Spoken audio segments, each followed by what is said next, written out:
Hi everyone! Welcome back to English Flow Studio. I'm Emma, and I'm happy you're here with us today.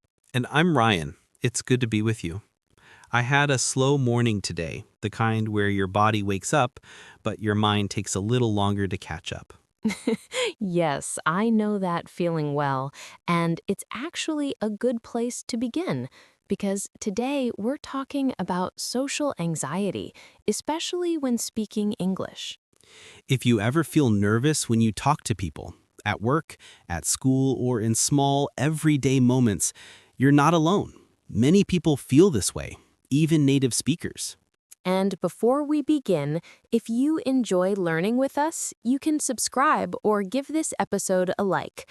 It helps YouTube show you more calm, simple English that fits your level. Yes, it makes your learning journey easier. So let's start gently. Ryan, when do you usually feel social anxiety? Honestly, I feel it when I need to talk to someone I don't know well. Sometimes my English is fine when I'm alone, but when I speak to a real person, my mind suddenly goes quiet. That's such a common feeling, and it's important to remember. Social anxiety is not a problem with your personality or your English. It's simply a human reaction. Yes, and it happens so quickly. One moment I feel okay, and the next moment my heart starts beating fast. So let's explain it in a simple way. Social anxiety means feeling nervous when you are with people or talking to people. And it often feels physical, like cold hands, a warm face, tight shoulders, or a fast heartbeat. Especially when speaking a second language, because then your mind is busy with many things. Is my English okay? Will they understand me? What if I say something wrong? Yes, it's like your English hides in another room. Now, here's something important. Your body is not trying to hurt you. Your body is trying to protect you. That surprised me when I learned it. My body thinks something dangerous is happening, even when it's just a conversation. Exactly. Your brain sends the same danger signal for a tiger and for a team meeting. Your brain doesn't always know the difference. So your heart beats fast because your body wants to help you run or fight, even when you don't need either. And that's why calming your body helps calm your English. When your body feels safe, your English becomes soft and natural. Now let's talk about a few misunderstandings, because many people blame themselves for social anxiety. Yes, misunderstanding number one, people with social anxiety don't like other people. But that's not true. Absolutely. Most people with social anxiety actually want connection. They just fear judgment. Misunderstanding number two, social anxiety only happens on stage. But most people feel nervous in small moments, like saying hello to a coworker. Yes, social anxiety doesn't always look big. Sometimes it's quiet.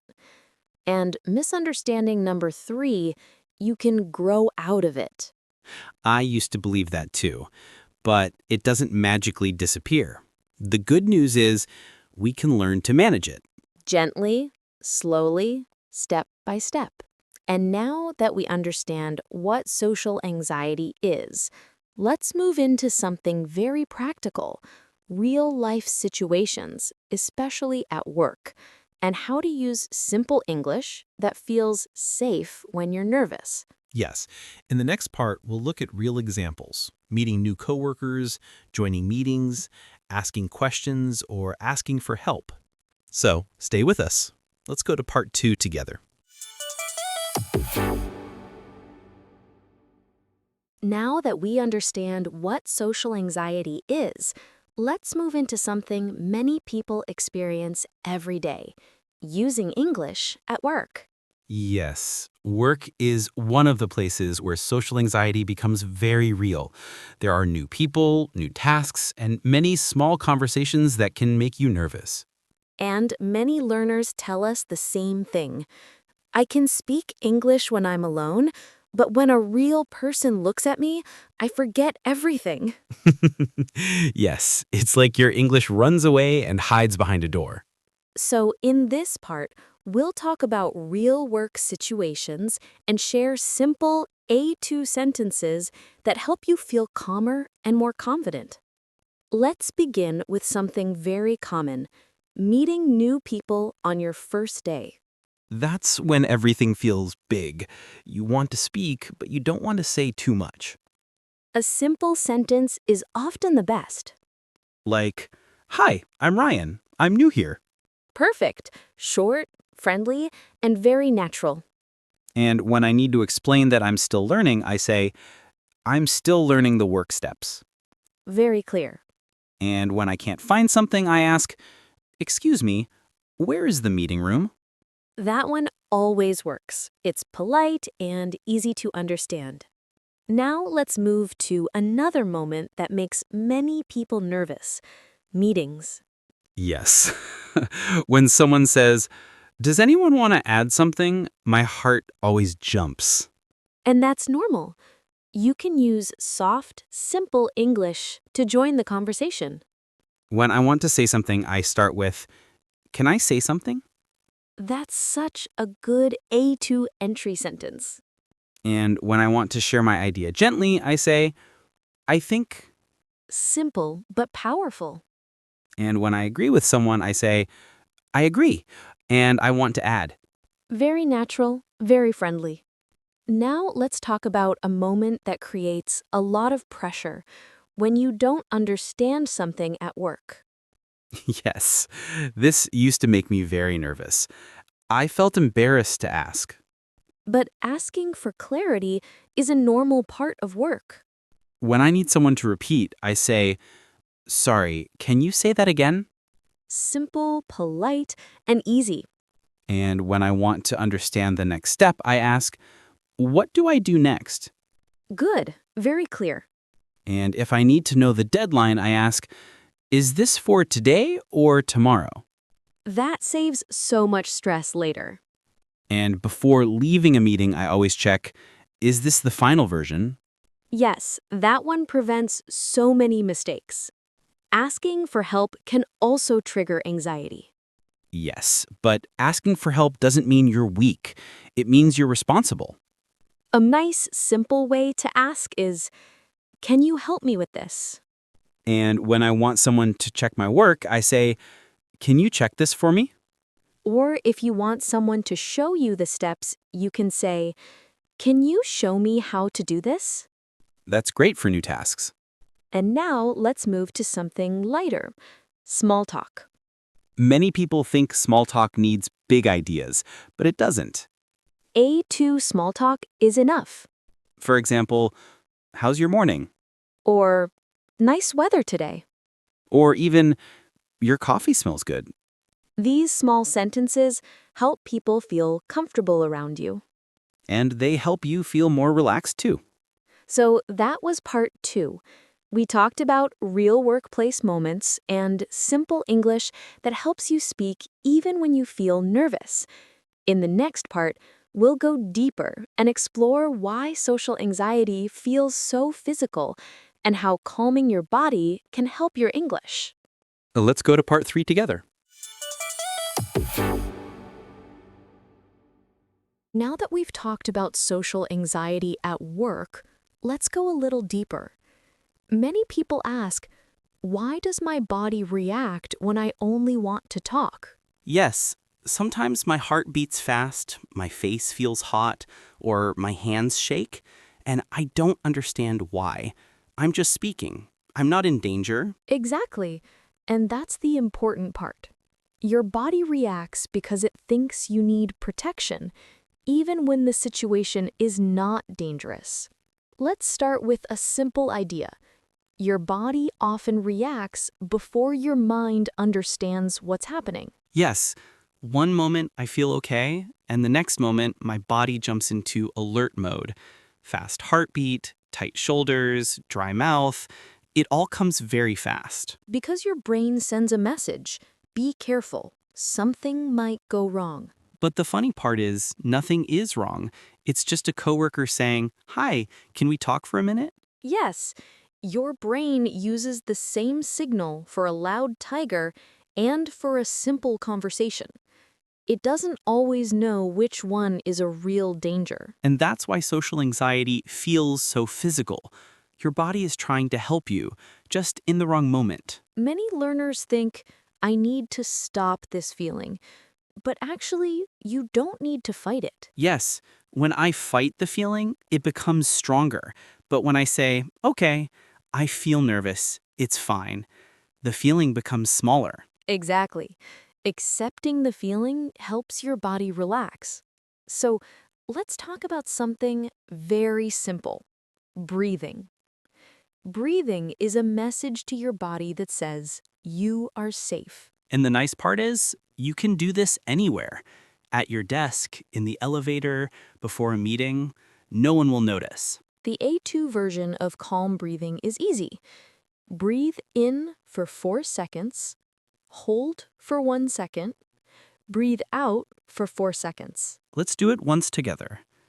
Breathe in, 2, 3, 4, and breathe out. 2, 3, 4. When you breathe like this, your body slows down. And when your body slows down, your English becomes calmer too. Another thing that helps me is small movement. When I feel anxious, I sometimes stand up for a moment or move my shoulders. Yes, small movements help your body use the extra energy. And it only takes a few seconds. At work, I often walk to the printer or get some water. It looks normal to other people, but it helps me calm down. Movement tells your body, we're doing something safe and normal. Now let's talk about how you speak to yourself. This is very important. Yes, I used to say things like, "My English is bad. I will make a mistake. People will judge me." Many people do that. But these thoughts make anxiety stronger.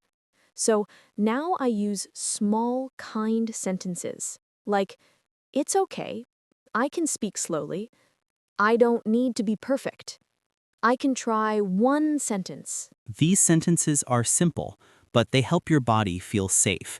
And when your body feels safe, speaking becomes easier. Now let's talk about social courage.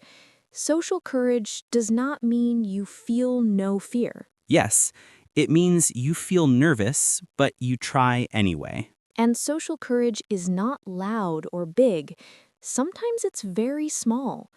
It can be saying hello, asking one question, joining one small part of a meeting. Every small step teaches your brain, "I can do this. Nothing bad happened." And each time you grow a little stronger and a little calmer. So, in part 3, we learned why social anxiety feels physical and how small tools can calm the body. And in the next part, we'll practice gentle English together and end with a soft, supportive close. Let's move to part 4. We're right here with you. Now that we've talked about why social anxiety feels physical, let's finish with something gentle, some simple practice you can follow, and a soft close to end our time together. Yes, this part is for you. You can repeat after us or just listen. Both are okay. There is no pressure. Let's start with a few easy sentences you can use every day. I'll say them slowly. And you can repeat them with Emma if you want. Hi, how are you? I'm good, thank you. Can I ask something? Can you say that again? I think this is okay. I will try my best. These sentences are small, but they help you speak with confidence. Now let's practice some English for work. These lines are very safe when you feel nervous. Do you have a minute? Can you help me with this? What do we do next? Is this the final version?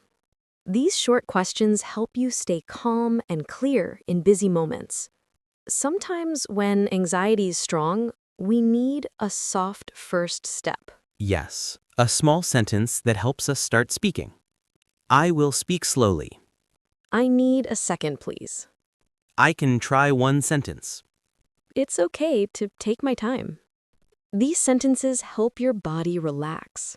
And when your body relaxes, your English relaxes too. Let's do a short role play together. Imagine you're at work. You need to ask a question. You feel a little nervous, but you can still speak. I'll be the coworker. First, take a small breath. Now say, "Hi, do you have a minute?" Sure, what's up?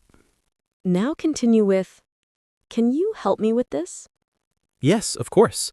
What do you need? And now say, "Can you show me how to do this?" Sure, let me show you. See? With 3 simple sentences, you already made a full, real conversation. And you sounded calm and clear, not perfect, but real. And real is enough. Before we finish, we want to say something very important. If you feel social anxiety when speaking English, you are not alone. Millions of people feel the same, even native speakers. Yes, social anxiety does not mean your English is bad. It does not mean you're weak. It only means your body is trying to protect you. And your English does not need to be perfect.